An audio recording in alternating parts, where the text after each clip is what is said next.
speak a language is to take on a world, a culture.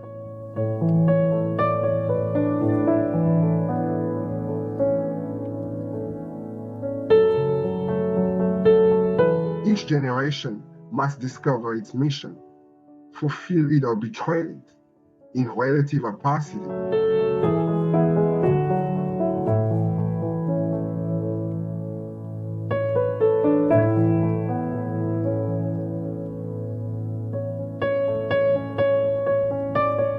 Negrophobes exist. It is not hatred of the Negro. However, that motivates them. They lack the courage for that, or they have lost it. Hate is not inborn.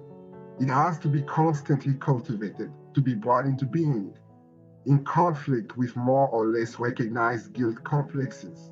Hate demands existence, and he who hates has to show his hate in appropriate actions and behavior.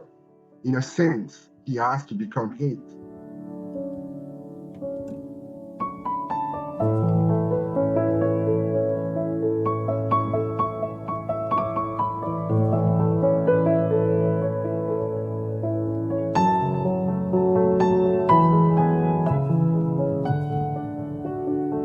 When we revolt, it's not for a particular culture.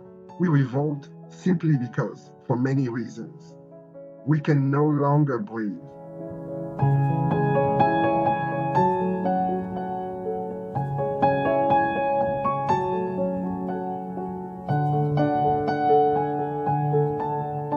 Capitalist exploitation and cartels and monopolies are the enemies of underdeveloped countries.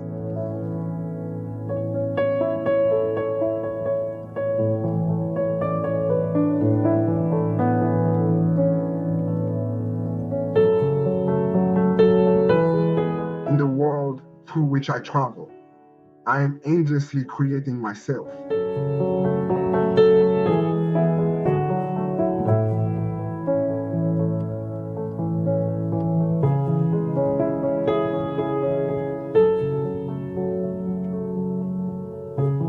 When people like me, they like me in spite of my color. When they dislike me, they point out that it isn't because of my color. Either way, I am locked into the infernal circle.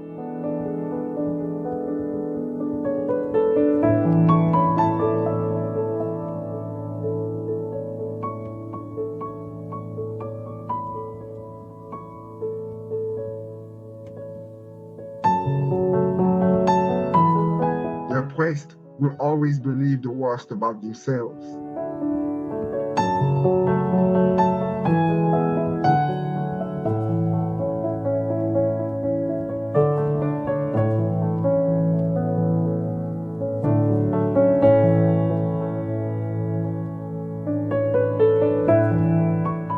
Centuries ago, a former European colony decided to catch up with Europe. It succeeded so well that the United States of America became a monster, in which the taints, the sickness, and the inhumanity of Europe have grown to appalling dimensions.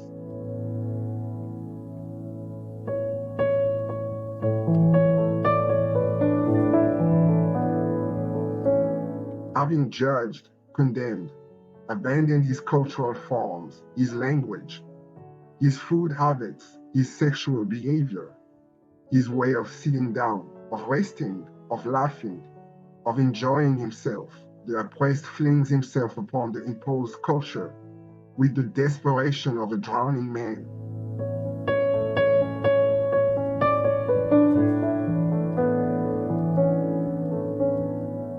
Wealth is not the fruit of labor, but the result of organized, protected robbery.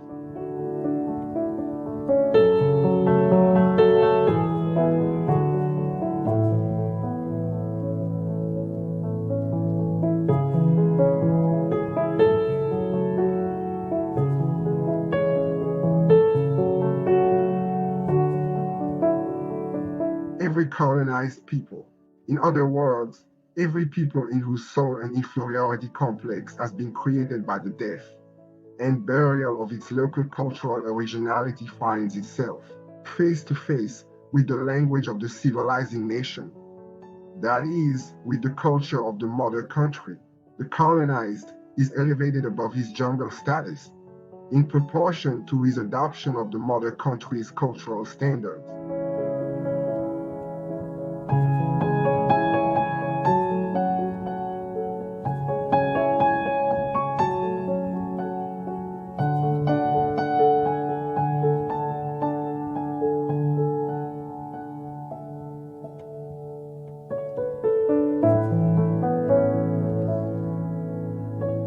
The Negro enslaved by his inferiority.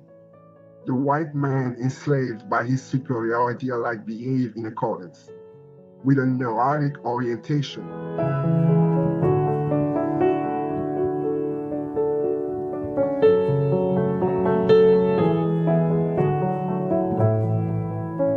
Decolonization is always a violent phenomenon.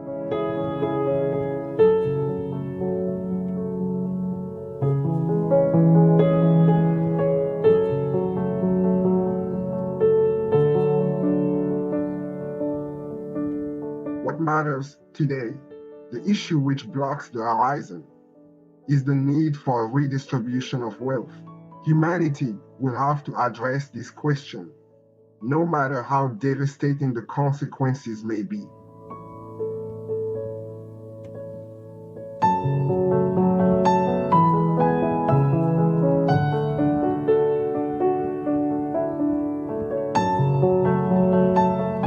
Long before the advent of European colonialism, the great African empires were disrupted by the Arab invasion.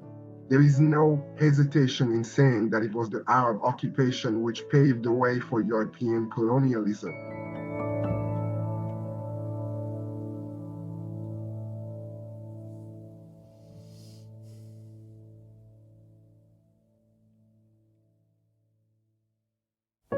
The Africans and the underdeveloped peoples, contrary to what is commonly believed, are quick to build a social and political consciousness. The danger is that very often they reach the stage of social consciousness before reaching the national phase. In this case, the underdeveloped countries' violent calls for social justice are combined, paradoxically enough, with an often primitive tribalism.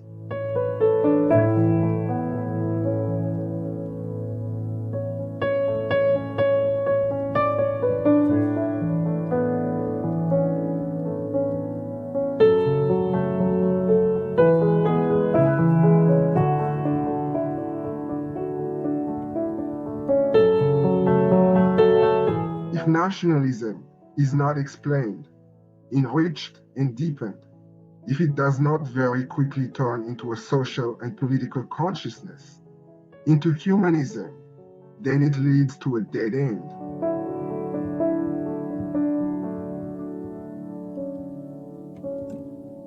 The national bourgeoisie of the underdeveloped countries is incapable of fulfilling any kind of mission.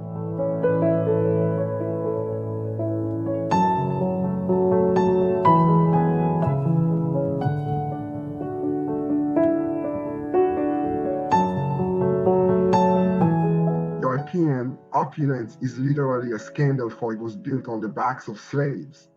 It fed on the blood of slaves and owes its very existence to the soil and subsoil of the underdeveloped world. Europe's well-being and progress were built with the sweat and corpses of blacks, Arabs, Indians, and Asians. This we are determined never to forget.